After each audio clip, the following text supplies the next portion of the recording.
رمضان کے لیے زبردست گھریلو ٹوٹکے۔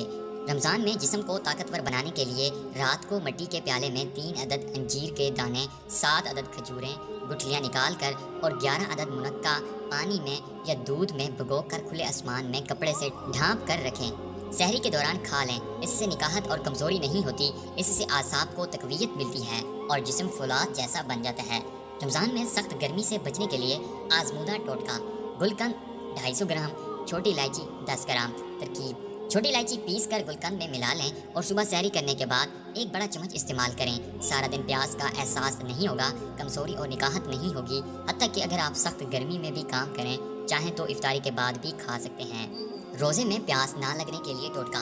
سحری میں جب کھانا کھا لیں تو آخر میں 3 عدد چھوٹی سبز الائچی چبا کر کھائیں، اس سے سارا دن پیاس نہیں لگے گی اور گرمی کی شدت سے بھی محفوظ رہیں گے۔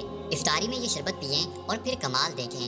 افطاری کے وقت جو یا چنے کا بنا ہوا ستو کا شربت شکر کے ساتھ ملا کر پئیں، اس سے سارا دن جو جسم میں پانی کی کمی ہو جاتی ہے اسے دور کرے گا اور جلد کو تروتازہ رکھے